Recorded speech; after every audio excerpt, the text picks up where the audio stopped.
Hello everyone, it's Camo, and welcome back to Snapshot Survival. As of recording right now, we are on 24W40A, and it has been a while since I've recorded.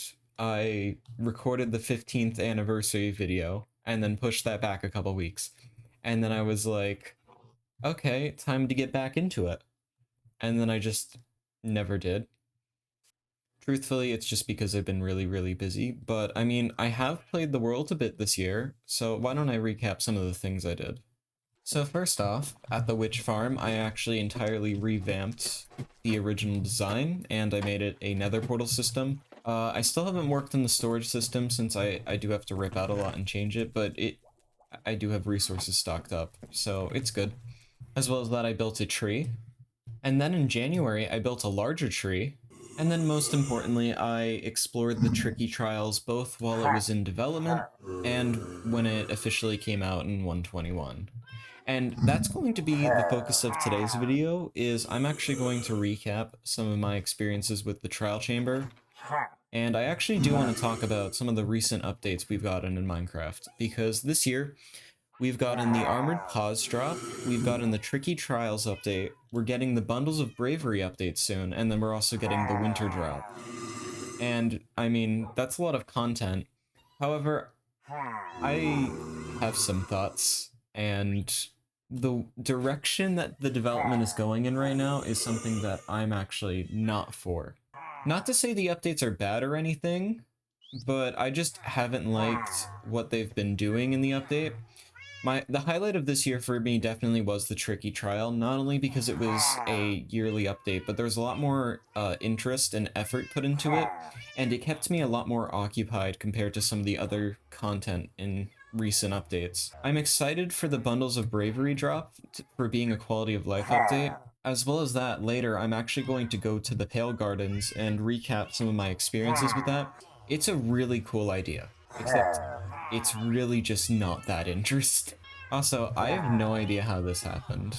Anyways, so why don't we talk about the tricky trials? So just to briefly cover this, two things that I really liked in this update and I kind of messed around with earlier before 121 released was the crafter and copper bulbs.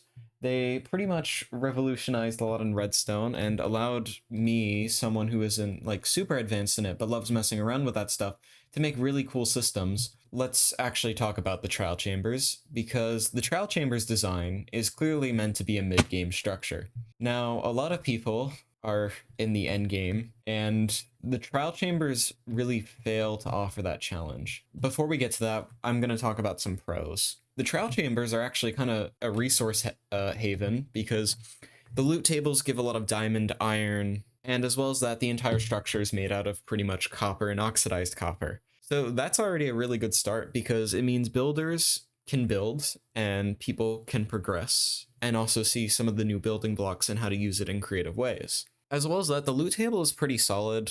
Like, for example, the ability to get tridents in the structure, or like very specific enchantment books like trident enchantments, mending, and a couple sword enchantments really does make the structure feel a bit special and sought out for. As well as that, you can get the heavy core, which means you can get the mace. And the music discs are bangers. But as well as that, you can also get arrows of poison and arrows of slowness 4. And that's actually really exciting, because to get those arrows normally are a pain to get, because it means you have to already reach the end. I will say though that because it's a mid-tier structure, they do unfortunately have pretty meh loot in general. You can get some diamond tools like diamond axes, diamond chest plates, even some diamond equipment and supply chests. However, most of the time it's like a very weakly enchanted bow and banner patterns and armor trims. And while getting those the first time are exciting, after going to a couple of them, it gets very repetitive. And that is one of the big issues with the trial chambers, is repetition. So I guess we're jumping into this now, but pretty much in short, the trial chamber's biggest issue is repetition. So repetition, that's its biggest issue.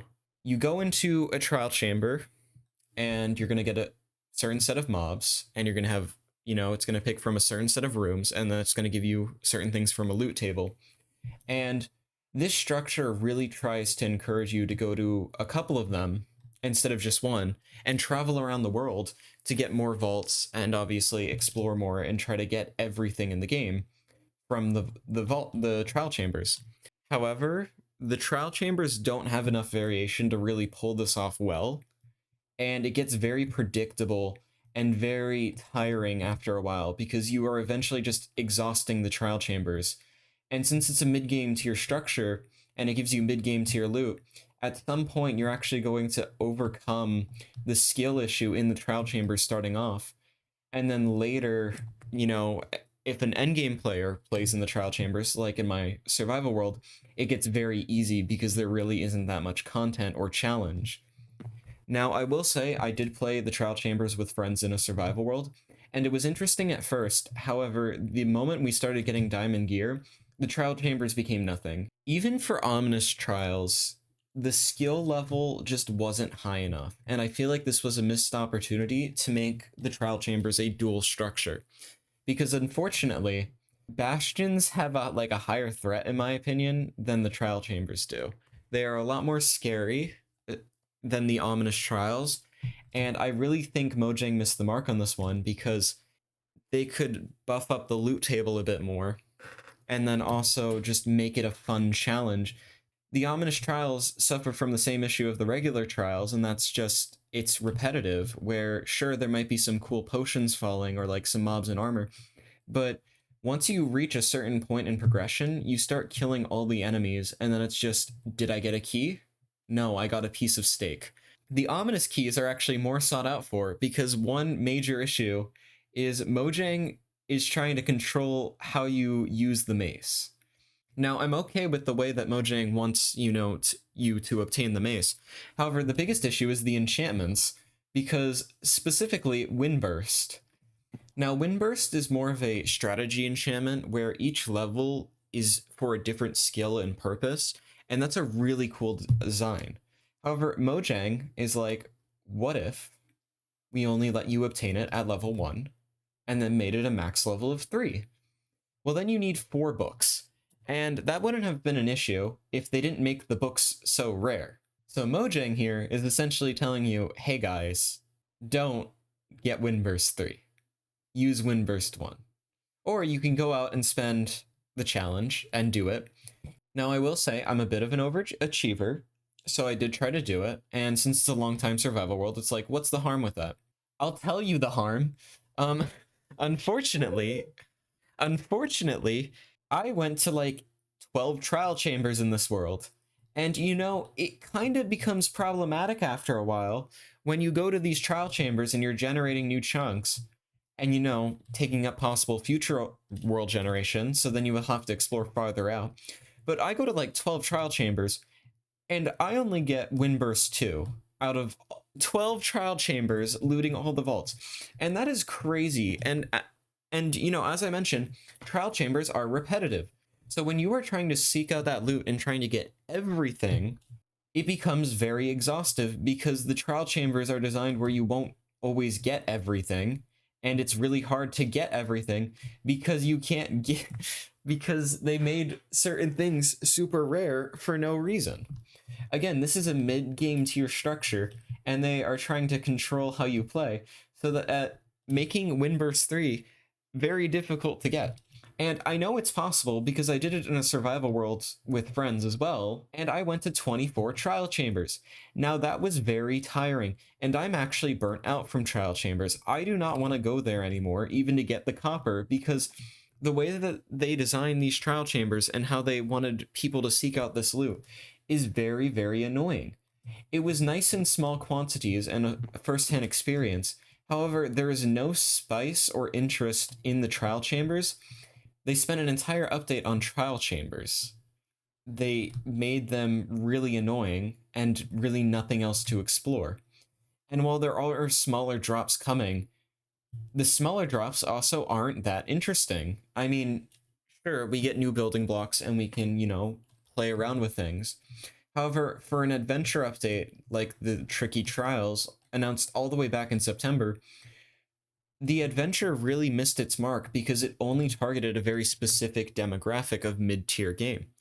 And as I mentioned before, the ominous trials could have been the easy solution to make a more harder challenge at the end of the game by making it a lot more chaotic.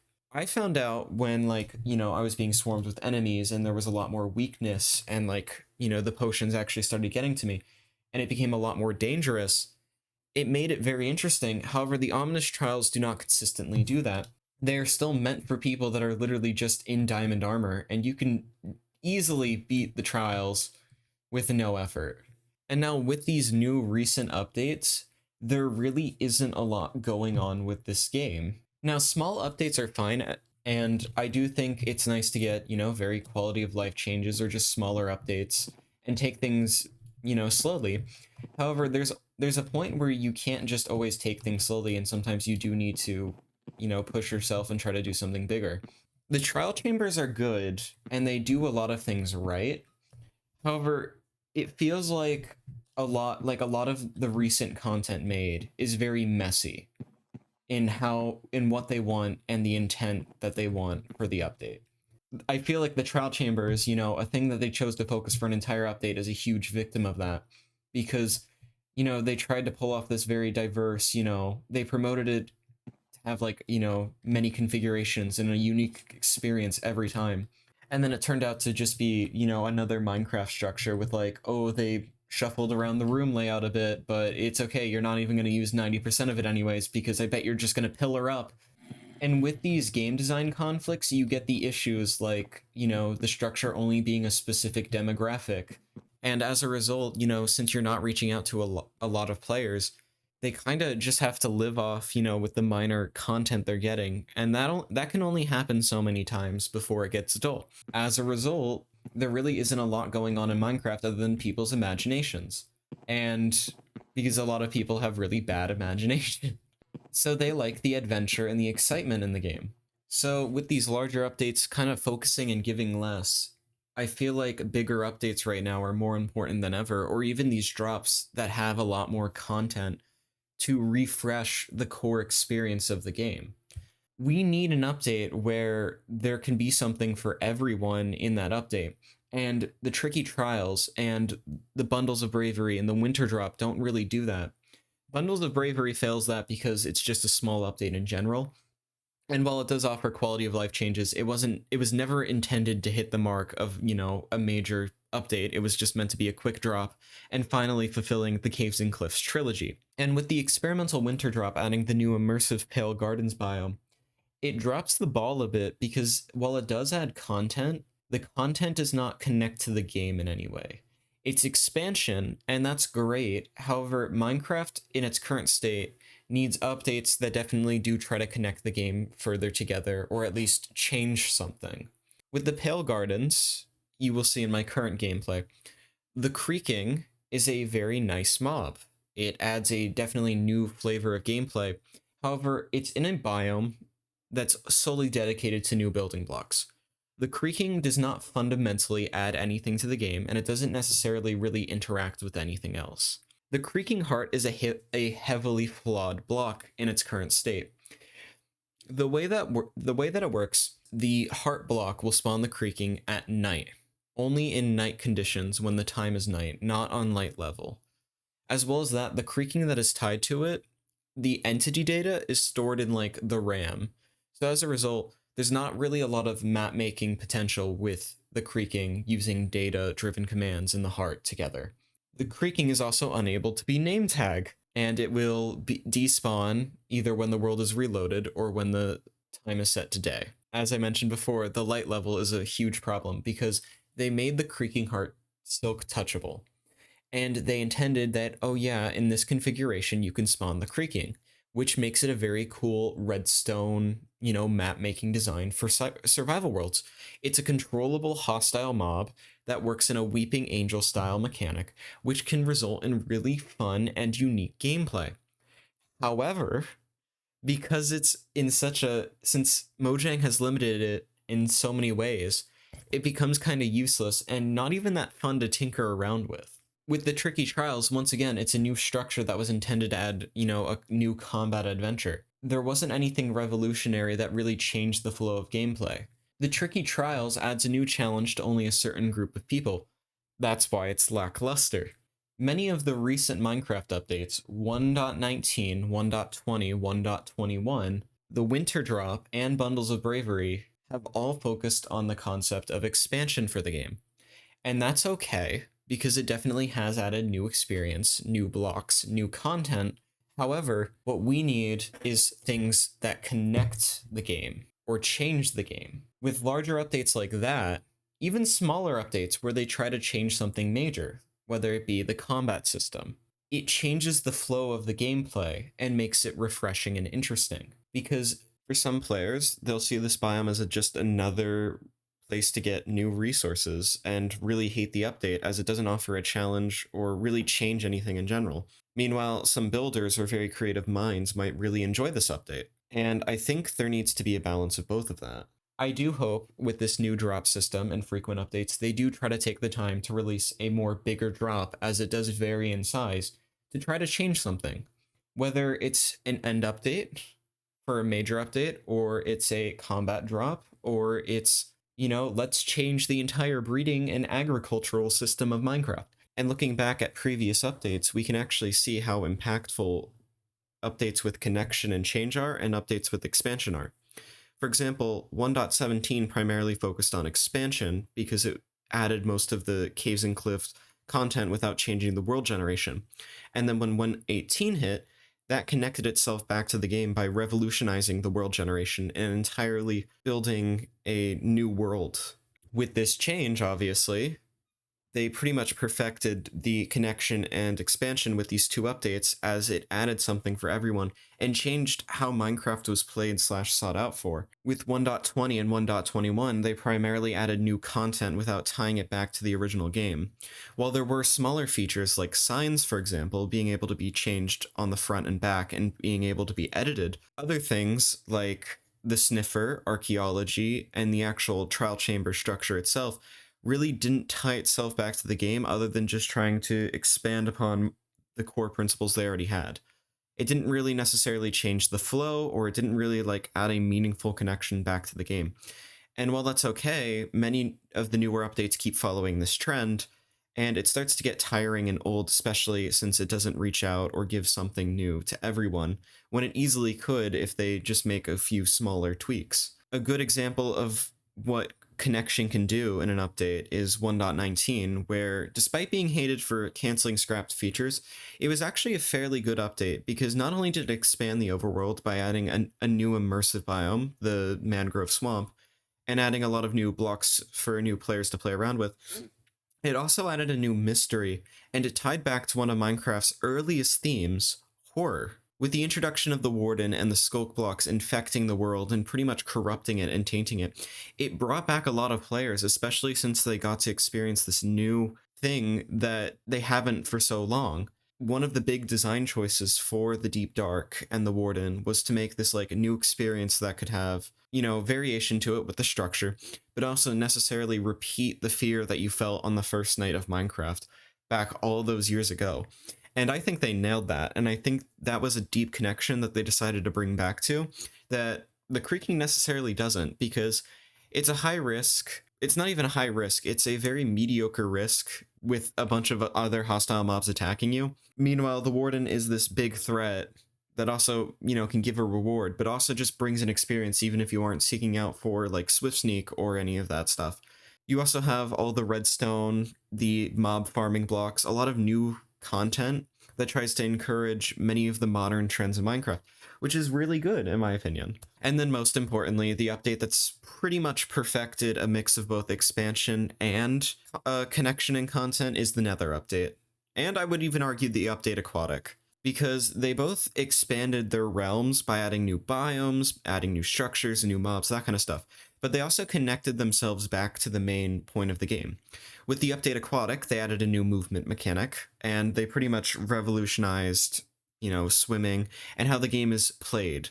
It impacted everyone, and there was a lot of content that was sought out from the players, and wasn't necessarily just, oh, this is a useless feature again. In the Nether update, they, revolutionized the Nether, which meant a huge change in progression. And while they didn't necessarily change the Nether fortresses, they changed the difficulty of the Nether by making it more habitable although a lot more dangerous because they added a lot of new mobs, very specialized spawning, new blocks, new reactions.